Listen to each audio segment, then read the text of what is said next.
Hoy vamos a hablar de taxonomía bacteriana. Inicialmente vamos a decir que la taxonomía tiene por objetivo dar un ordenamiento a las unidades taxonómicas básicas. Esas unidades taxonómicas son las especies. Esta definición o este objetivo se aplica en general a la taxonomía de cualquiera de los seres vivos. Nosotros vamos a ver las particularidades que tiene la taxonomía bacteriana. En general, la definición de una especie está basada, en cualquier otro organismo, en la capacidad de reproducirse y dejar descendencia fértil. Esta definición o esta limitación a qué pertenece a una especie y que no pertenece a una especie no se puede aplicar al caso de las bacterias porque, como ustedes saben, la forma en la cual las bacterias se reproducen es la fisión binaria, por lo tanto no hay reproducción cruzada como es un elemento que está presente en la definición de lo que es una especie en los demás seres vivos. Entonces, ¿qué es una especie bacteriana?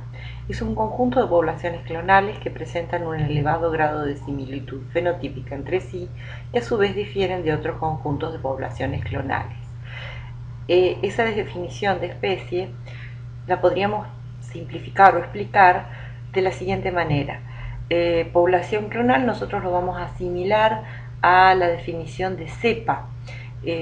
Una cepa, de una manera así grosera, podríamos definir la de la siguiente forma: es un conjunto de microorganismos que han sido desarrollados a partir de una única célula parental.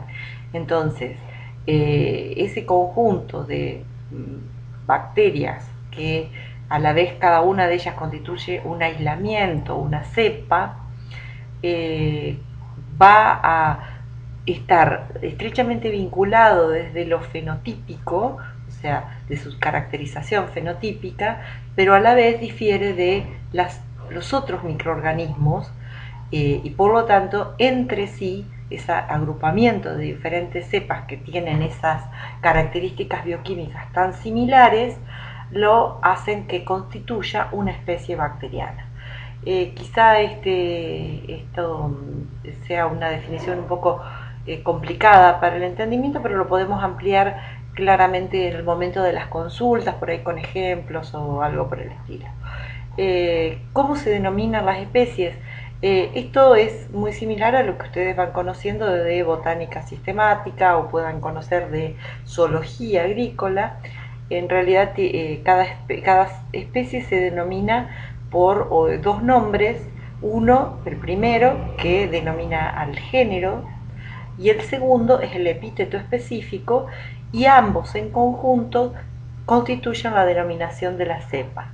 Por ejemplo, Bradyrhizobium japonicum, Bradyrhizobium es lo que está denominando al género, Japonicum es el epíteto específico y Bradyrhizobium japonicum denomina a la especie bacteriana en cuestión. Por lo tanto, para caracterizar a una especie bacteriana, va a haber que hacer un análisis idealmente de cómo está constituido la totalidad del genotipo. Pero realmente la clasificación, por lo menos a la que se maneja actualmente o hasta el momento, es una caracterización solo parcial del fenotipo. Esta caracterización que se hace de las bacterias, que va a haber una caracterización de tipo morfológico por un lado, pero a la vez le vamos a tener que incluir algunas características bioquímicas y fisiológicas de los microorganismos que hoy estamos queriendo organizar o clasificar. Van a ser usadas estas características para su agrupamiento, y el agrupamiento que se usa desde siempre para las bacterias es el Manual Bergey de Bacteriología. El Manual de Bergey de Bacteriología tiene un agrupamiento de las bacterias inicialmente por sus características tintoriales. Por ejemplo, las bacterias que son gram negativas y gram positivas se separan en los distintos volúmenes, pero a la vez hay caracterizaciones morfológicas y fisiológicas y bioquímicas que van a ir separando géneros y especies. Esta diapositiva está incluida para explicar un poco la diferencia entre hacer clasificación y hacer identificación de microorganismos o de bacterias en particular. A menudo estas cuestiones se confunden y uno, cuando está solamente, por ejemplo, tengo un microorganismo que es de mi interés, el interés de mi estudio, y lo trato de identificar según las pautas del manual Bergey, lo que estoy haciendo justamente es identificación, no es clasificación. Los investigadores que se dedican a la clasificación estudian en profundidad las cercanías, las afinidades, algunas pautas de clasificación, y por eso hacen en realidad taxonomía. Lo que hacemos la mayoría de los que trabajamos en microbiología y en algún momento estamos frente a algún microorganismo que desconocemos y pretendemos saber de qué especie, a qué especie se refiere o de qué especie se trata, lo que hacemos es un proceso de identificación. Lo que nosotros vamos a seguir viendo a partir de ahora son pautas más de identificación que las pautas de trabajo en taxonomía. Ahora vamos a iniciar con un pantallazo sobre cómo se hace una identificación utilizando herramientas de la taxonomía clásica. Primeramente debemos decir que para hacer este tipo de identificación vamos a tener que hacer aislamiento y cultivo del microorganismo. Todo esto es indispensable para hacer cualquier proceso de clasificación o cualquier proceso de identificación de los microorganismos. ¿Qué quiere decir esto? Al microorganismo hay que separarlo de su medio natural, ustedes lo van a ver en una práctica, van a separar el microorganismo de su medio natural, lo van a cultivar en un cultivo puro y recién a partir de obtener el cultivo puro van a poder hacer ciertas caracterizaciones como las que están señaladas, morfológicas, fisiológicas y bioquímicas, para poder acercarse a decir este microorganismo pertenece a una determinada especie. En estas próximas diapositivas les voy a mostrar algunas herramientas que uno utiliza para hacer identificación dentro de lo que se agrupa como taxonomía clásica. Por ejemplo, una de las cosas que primero haríamos a la hora de hacer una identificación por esta vía sería hacer una coloración de Gram. Si recuerdan, en el manual Bergey está organizado de acuerdo a los resultados de esta coloración o esta admisión. Por lo tanto, es muy útil incorporarla.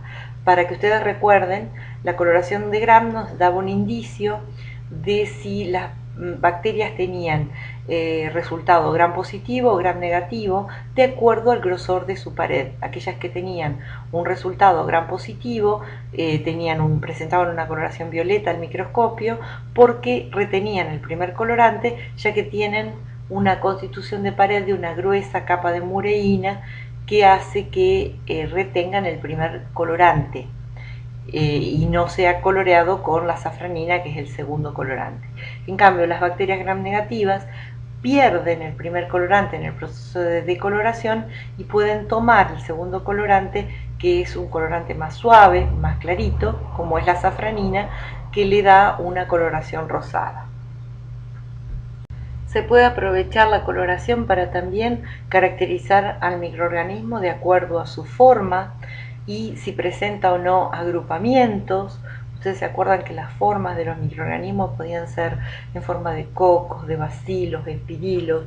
En el caso de los cocos particularmente, si estaban agrupados formando cadenas eran estreptos, si estaban agrupados en forma de racimos eran estáfilos. Todas estas cuestiones ustedes ya la vieron en biología, les convendría revisarla de allí. Pero a la vez se pueden ver si existen algunas estructuras especiales. Por ahí hay que hacer coloraciones especiales, pero también se puede identificar si la bacteria es capaz de formar esporas, si puede formar cápsulas, como se ven en la diapositiva.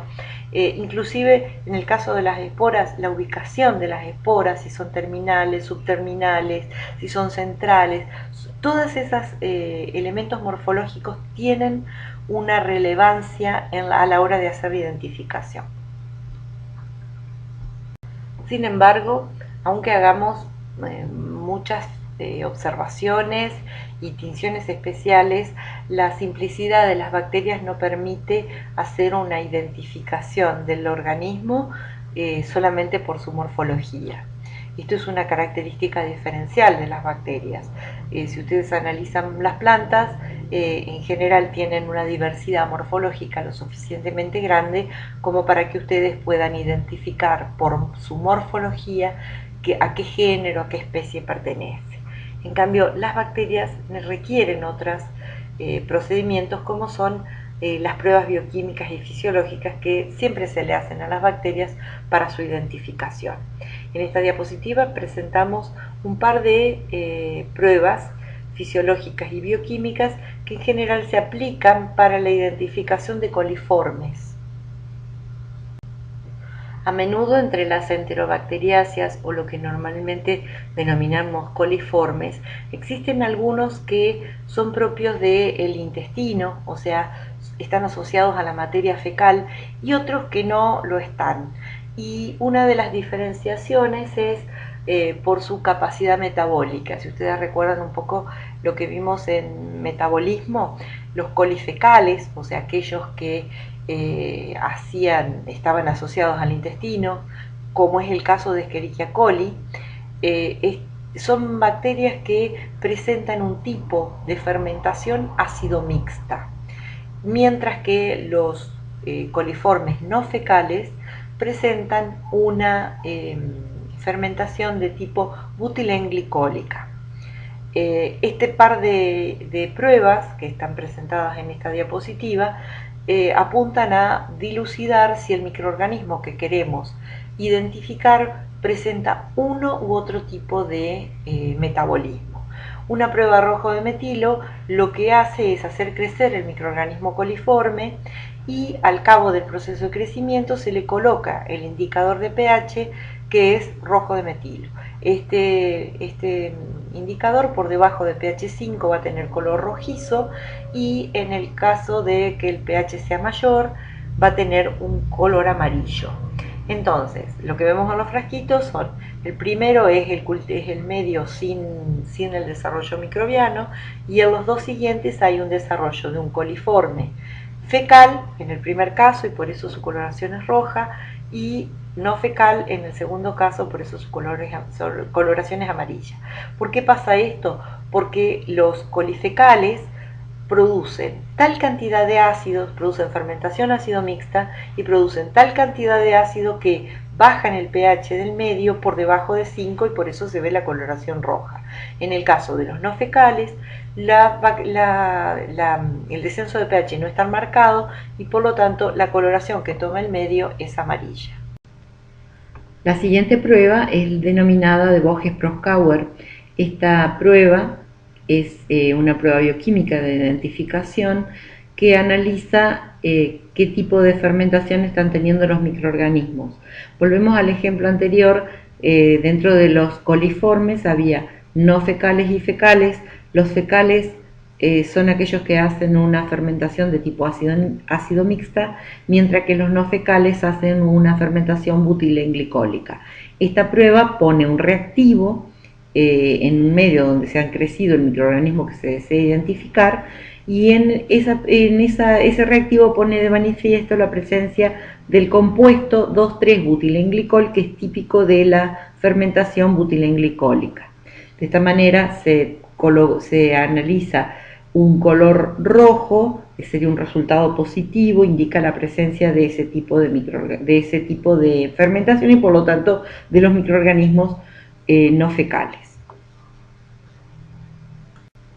Otra prueba bioquímica que se suele hacer seguramente por su sencillez y porque tiene cierto valor identificatorio, es la visualización de la presencia en el microorganismo de una enzima que se denomina catalasa.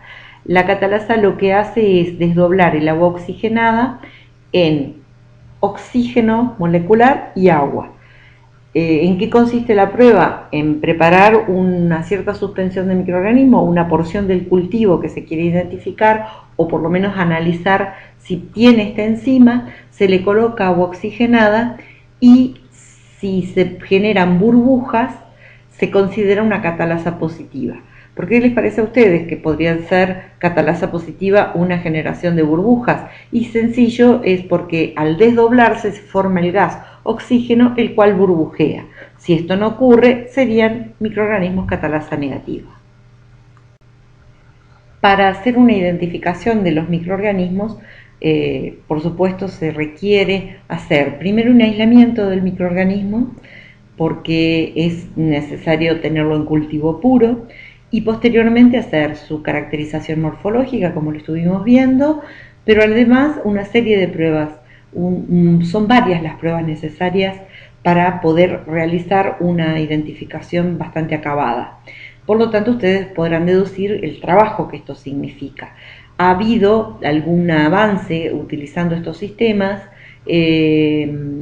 pero simplificando un poco la tarea a través del uso de sistemas comerciales como los que se muestran en la diapositiva.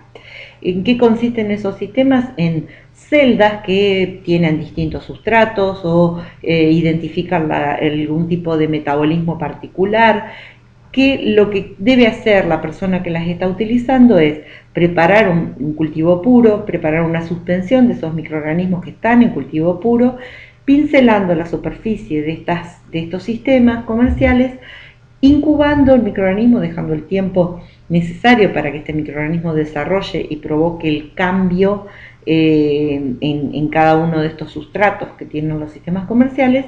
Entonces se verifica la aparición o ausencia de ciertos colores que están marcando que el microorganismo ha usado ese sustrato o no lo ha usado. De esa manera, yo con la identificación de ha usado este sustrato o no ha usado este, puedo llegar a identificar de qué microorganismo se trata. La celda que está a la izquierda es una celda de tipo biolog. Esta celda consiste en una serie de sustratos diferentes que tiene el microorganismo, y la aparición de esos colores más violetas o más suaves indican la capacidad de utilizar esos sustratos por parte de los microorganismos.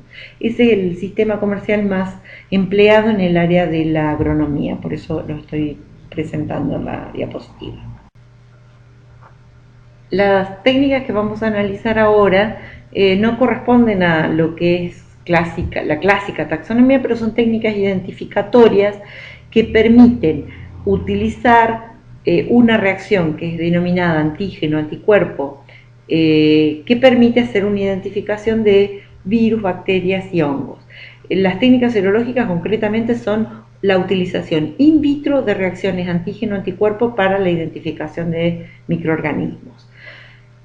Ahora, vamos a explicar un poquito qué es la reacción antígeno-anticuerpo. Cuando un animal de sangre caliente es invadido por un cuerpo extraño, pueden ser bacterias, virus, hongos, el animal va a producir anticuerpos específicos contra ese elemento extraño, que es lo que se denomina el antígeno. Puede ser un virus, una bacteria, un hongo, por ejemplo. Entonces, ese anticuerpo es capaz de reconocer a ese antígeno particular. Cuando nos enfermamos, lo que ocurre es el ingreso del antígeno y el cuerpo se defiende generando los anticuerpos. Cuando nosotros nos vacunamos, lo que hacemos es justamente con inoculaciones del antígeno en cantidades o en niveles o de forma que no pueden provocar la enfermedad, ese antígeno genera la aparición de anticuerpos en el cuerpo humano, por ejemplo, y el título del anticuerpo o la cantidad de anticuerpos que tenemos se ve aumentada. Entonces, frente a la posible aparición de virus, bacterias u hongos, los anticuerpos que tenemos aumentados por el efecto de la vacunación nos protegen contra el ingreso de los virus, las bacterias y los hongos. Esto es lo que ocurre cuando decimos nos inoculamos o nos vacunamos contra la gripe A. Nos ponemos la vacuna, entonces, ¿qué nos hacen? Nos ponen parte del virus que provoca la enfermedad, nos aumentan el título del anticuerpo en nuestros cuerpos, y cuando esa enfermedad está en el ambiente, nosotros, porque tenemos una buena cantidad de anticuerpos contra esa enfermedad, no nos enfermamos. En eso consiste el proceso de vacunación. Pero fíjense justamente el ejemplo que usé, el de la gripe. Si, por ejemplo, estamos vacunados contra un tipo de gripe y aparece otro virus de otro tipo de gripe dando vuelta, no nos va a servir y nos vamos a enfermar de ese otro virus. ¿Por qué ocurre esto? Porque la reacción antígeno-anticuerpo es direccionada a el antígeno con el cual fue inoculado. O sea, va a haber un antígeno, por ejemplo, virus de la gripe A, y se genera anticuerpo que reconoce o que identifica al virus de la gripe A, no a otro virus de gripe cualquiera. Esa capacidad de conocerse o reconocerse antígeno-anticuerpo es lo que se utiliza, ya no como vacunación, sino sacando los anticuerpos del cuerpo de la persona o del animal que generó los anticuerpos, y utilizando el anticuerpo puedo identificar el antígeno. Las técnicas que vamos a mirar son tres básicamente: las placas de inmunodifusión, el test de Lisa y los anticuerpos fluorescentes. Vamos a analizar las placas de inmunodifusión explicándolo con un ejemplo práctico. Supongamos que hay una investigación que pretende identificar si los nódulos de una soja, por ejemplo, supongamos 40, 50 nódulos, cada uno de ellos han sido invadidas o han sido generadas por la invasión de una cepa particular, por ejemplo, que es la que nosotros colocamos sobre la semilla al momento de hacer la inoculación. Entonces, supongamos, hacemos el experimento, hacemos la inoculación con Bradyrhizobium japonicum cepa E109, y desarrollada la planta, separamos cada uno de los nódulos, hacemos un aislamiento del microorganismo que está en el interior del nódulo, y de esa manera vamos a ver nódulo por nódulo si pertenecen o no a esa cepa particular que es la E109. Entonces, ¿cómo se hace o cómo se utilizan estas placas de inmunodifusión? Supongamos que tenemos los 50 aislamientos que queremos identificar de cada uno de los nódulos. Entonces, ¿qué hacemos? Tenemos el anticuerpo generado contra la cepa E109. Eso se coloca en el medio de la placa, donde está señalado como antisuero. Bueno, ahí va el anticuerpo contra la cepa E109. Y las celdas que dicen testigo es donde colocamos una cepa de referencia, que es la cepa E109. En realidad, la cepa E109 con el anticuerpo contra ella va a generar una banda de precipitación, como se ve en la diapositiva. ¿Ves que se ven como esas líneas o esas medias lunas? Son las bandas que identifican que la cepa y el anticuerpo han reaccionado. ¿Cómo hago el trabajo de analizar qué es lo que pasa en los 50 aislamientos de mis nódulos? Bueno, voy a colocar, por ejemplo, cada uno de los nódulos donde dice antígenos, cepas de Rhizobio, por ejemplo, antígenos, cepas de Rhizobio, esos dos. Bueno, hay esos cuatro, perdón, dos de un lado y dos del otro. Acá pondré, por ejemplo, el nódulo 1 en el primero, nódulo 2 en el segundo, nódulo 3 en el tercero y nódulo 4 en el cuarto. ¿Qué es lo que puedo observar acá? Bueno, que uno solo de ellos, el que está más arriba y a la derecha, ha formado una banda de precipitación al igual que lo ha hecho el testigo, o sea, la cepa de 109. No lo ha hecho el segundo, o sea, el que está a la derecha y abajo, tampoco lo ha hecho el tercero ni el cuarto. ¿Qué puedo concluir de acá? Que bueno, que la primer celda, o sea, la 1, sí tiene la cepa de 109, no la segunda, no la tercera, ni la cuarta. ¿Por qué? Porque no se forma la banda de reacción antígeno-anticuerpo. ¿Se entendió eso? Vamos a analizar ahora otra técnica serológica muy utilizada, que es el test de ELISA. El test de ELISA consiste en la identificación de un microorganismo que se coloca de manera adherida al fondo de una cuba. Supongamos que esas dos óvalos color celeste que hay en la diapositiva son el microorganismo. Por ejemplo, pongamos una bacteria. Volvamos al ejemplo anterior, la cepa E109 de Bradyrhizobium, colocada en el fondo, o mejor dicho, una cepa de Bradyrhizobium o un microorganismo cualquiera que queremos saber si es la cepa E109. ¿Cómo hacemos para identificar su presencia? Bueno, vamos a colocar un anticuerpo que está unido a una enzima.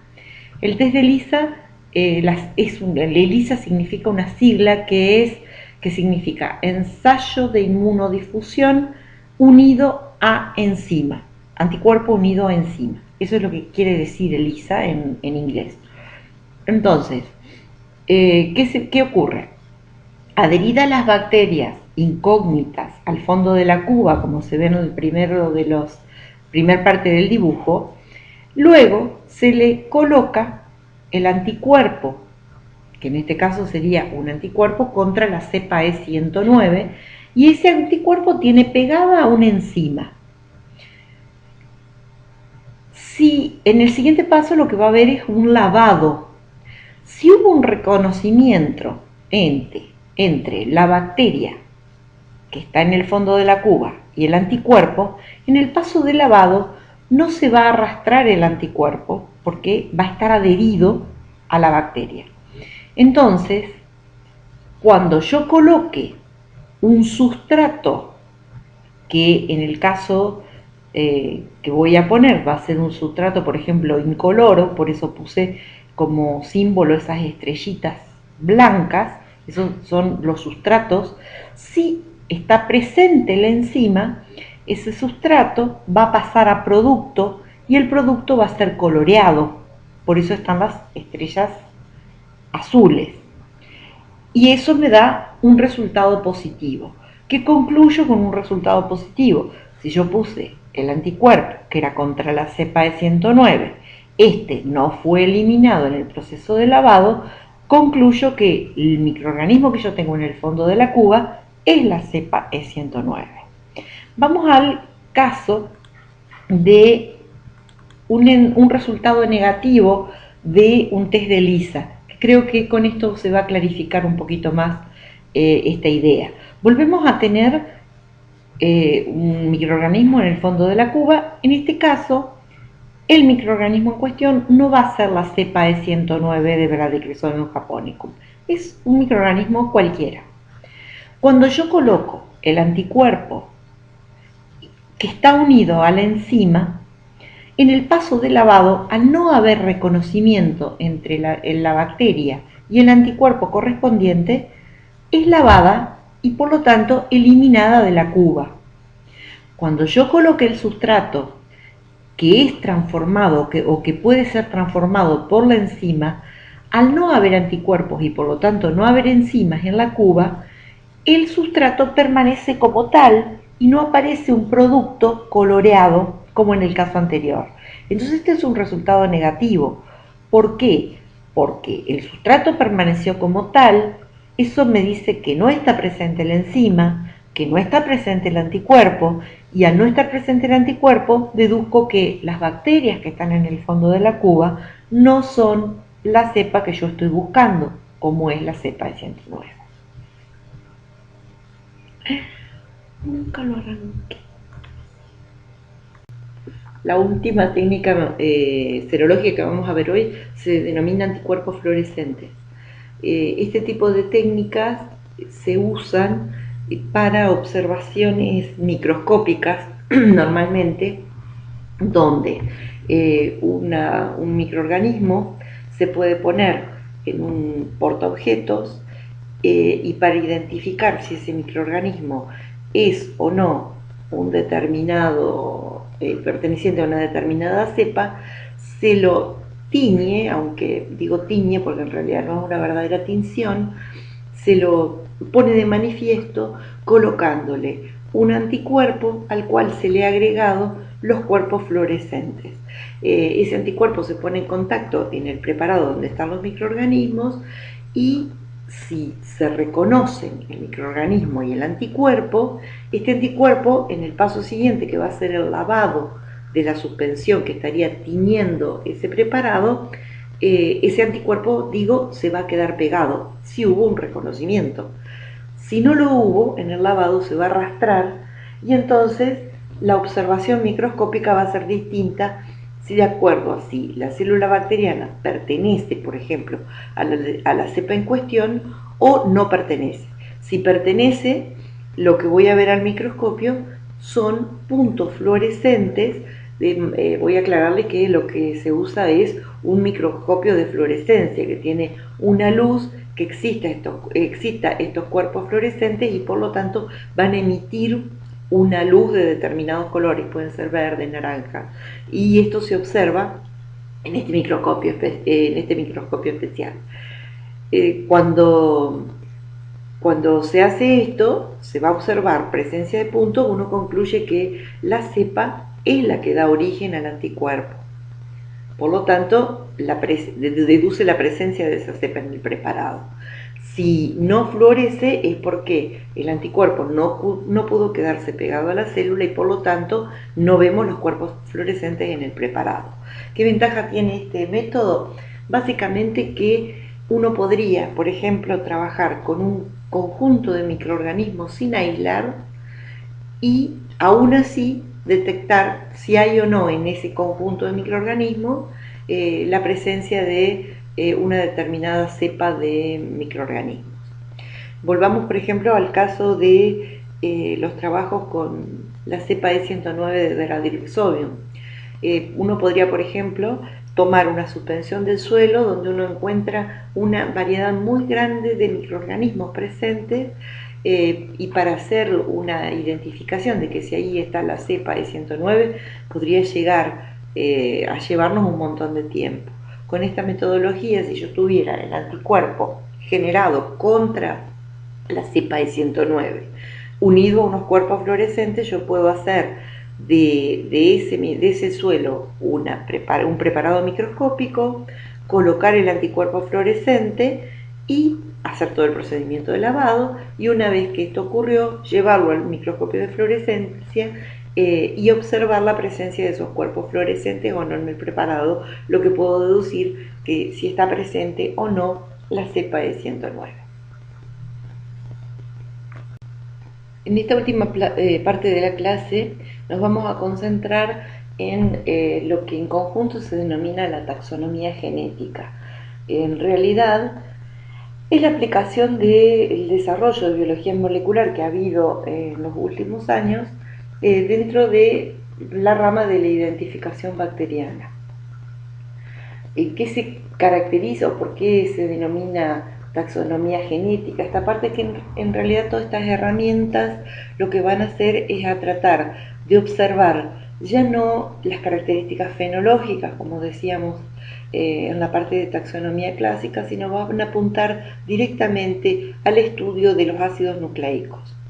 La primera herramienta utilizada ha sido la composición de bases del ADN.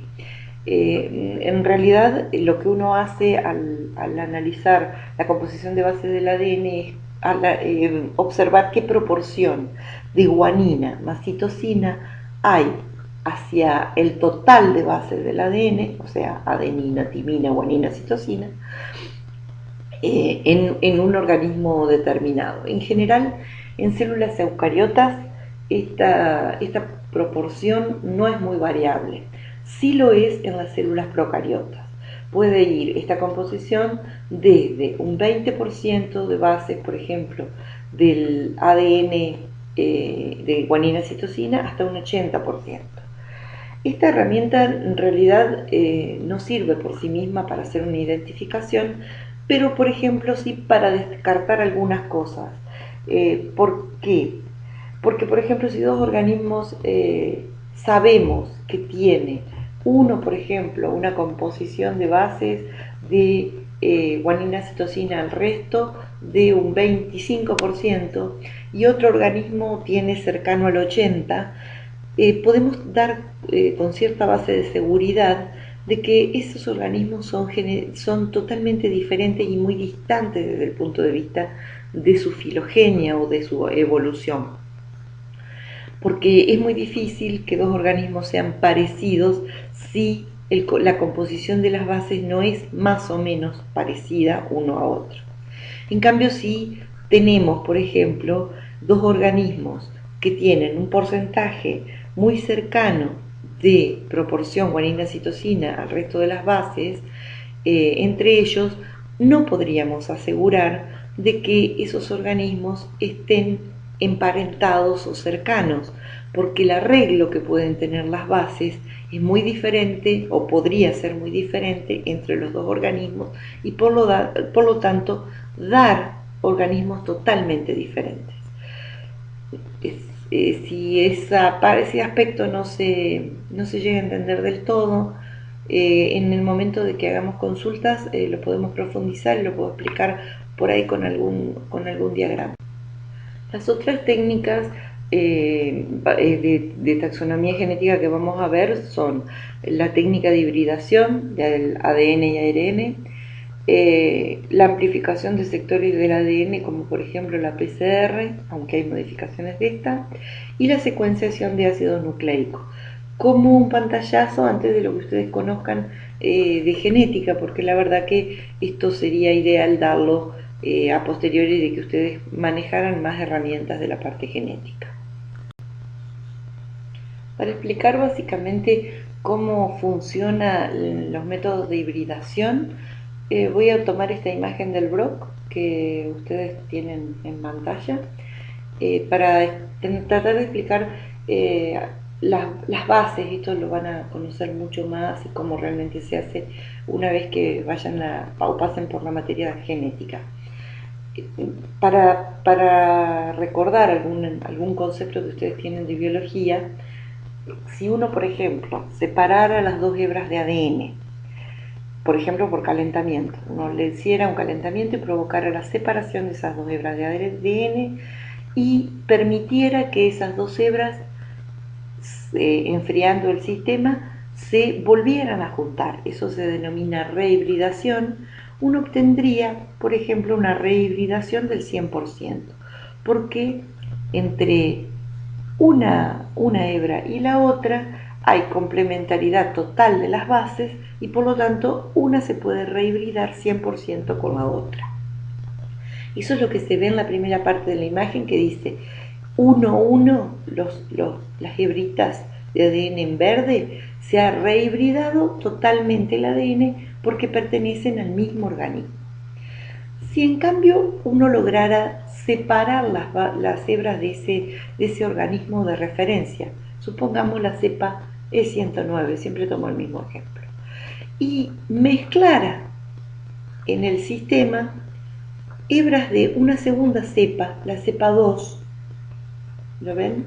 Que es la que está marcada con rojito, y permitiera que se rehibridara ya ahora no la misma hebra de ADN de la bacteria 1, la verde, sino la 2.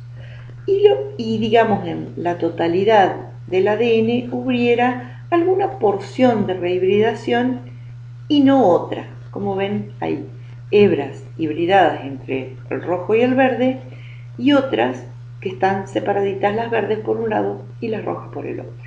Es un ADN no hibridado, como dice la imagen. Podríamos tener otro microorganismo, el 3, que podrían estar, por ejemplo, hibridando solamente, fíjense en este ejemplo, un par de hebras y la gran mayoría están separadas. La celeste con la verde, ¿no? Otro organismo donde hay apenas una porción del ADN que se hibrida y el resto está todo separado, no hibridado. ¿Qué podría yo, por ejemplo, usar o por qué podría utilizar esta técnica en identificación? Porque, por ejemplo, si yo lograra entre dos ADN diferentes, una hibridación como en el primer punto, la del 1 y 1, puedo asegurar que los microorganismos son exactamente los mismos. Hay una identidad. La cepa, si yo tengo la cepa de 109 en mi prueba y estoy rehibridando otro y encuentro un 100% de rehibridación, esa cepa es la E109. En cambio, si estoy en el caso 2, 3 o 4, no voy a decir que es o pertenece a la misma cepa, pero puedo saber, por ejemplo, si están cercanos, si pertenecen a la misma especie, si pertenecen al mismo género, si pertenecen a la misma familia. ¿Por qué? Porque cuanto menos compartan del ADN, más alejados pueden estar esos dos organismos. Desde el punto de vista de su filogenia, deben compartir muchas secuencias de bases para estar cercano en su evolución. Y si no lo hacen, uno puede concluir que están lejanos desde el punto de vista evolutivo. Vamos a analizar ahora otro método que está siendo cada vez más utilizado, que es la amplificación del sector del ADN por mecanismos de reacción de polimerasa en cadena. Eso es lo que quiere decir PCR. ¿En qué consiste esta técnica? En amplificar, o mejor dicho, copiar muchas veces un sector específico del ADN. Y después comparar cómo es ese sector entre una serie de aislamientos que nos podrían estar interesando. Vamos a ver un ejemplo para que quede un poquito más claro.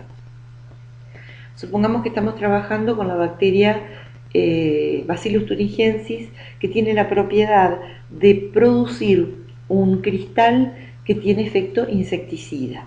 Bacillus thuringiensis se usa como insecticida biológico y este sector del ADN ha sido transferido a plantas que producen ellas mismas la proteína cristal, como es el maíz BT. Ustedes después van a ver el mejoramiento, este tipo de mejoramientos que se utilizan en la producción agropecuaria. Pero volvamos al tema porque lo que me interesa es explicarles qué es lo que permite hacer una PCR. Lo que uno hace es amplificar el sector del ADN de esa bacteria Bacillus thuringiensis que está relacionado con la codificación o la síntesis de ese pedacito de proteína cristal, digamos, que es la que tiene el efecto insecticida. Entonces lo que se hace es multiplicar muchas veces ese sector. Una vez que lo tenemos multiplicado por la técnica de PCR, lo que se hace es comparar entre varios aislamientos cómo es ese sector de cada uno de esos aislamientos, si tienen igual tamaño, si tienen igual composición de bases. Entonces lo que uno hace es comparar aislamiento 1, 2, 3 contra un testigo que sé que es la bacteria Bacillus thuringiensis y que tiene ese sector del cristal, y entonces puedo, por ejemplo, trabajar con un conjunto muy grande de aislamientos, por ejemplo 10, 20 o 100 aislamientos, y analizando solamente ese sector puedo decir, estos aislamientos tienen el ADN necesario para sintetizar la proteína cristal o no lo tienen. Y rápidamente, por ejemplo, de 100 aislamientos me puedo quedar trabajando con 2 o 3 y seguir un trabajo mucho más sencillo. Esta herramienta tiene mucho uso y cada vez más aplicación. Finalmente vamos a ver la secuenciación de ácidos nucleicos. En esta técnica se requiere de un equipo bastante caro, que es un secuenciador. Lo que hace un secuenciador es ir identificando en un ADN o una porción del ADN, del ARN, perdón, la secuencia de bases que tiene. Uno hace el aislamiento de ese ácido nucleico, lo pone en el secuenciador y el secuenciador le va a decir si va adenina, timina, guanina, citosina, así sucesivamente, y identifica absolutamente cómo está compuesto el ácido nucleico.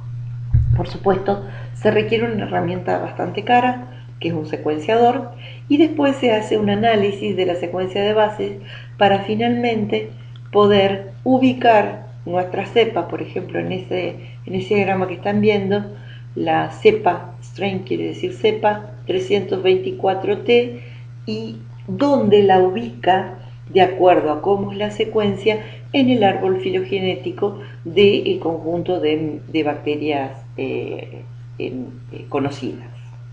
Este es obviamente la herramienta más, más completa para la identificación, pero por su costo es la menos utilizada, o por lo menos bastante poco utilizada. El costo de hacer una identificación por esta vía es muy alto, por lo tanto no siempre se aplica. Bueno, de esta manera podemos cerrar algunos aspectos que vimos de taxonomía, qué particularidades tiene la taxonomía de bacterias. Vimos cómo se hizo o se viene haciendo desde mucho tiempo la taxonomía clásica, haciendo una evaluación del fenotipo mediante análisis morfológicos y fisiológicos y bioquímicos. Después vimos la utilización de algunas técnicas serológicas y finalmente observamos algunas de las muchas herramientas que están desarrollándose para lo que se constituye como la taxonomía genética, cuya característica es apuntar directamente a cómo es la composición del ADN del microorganismo.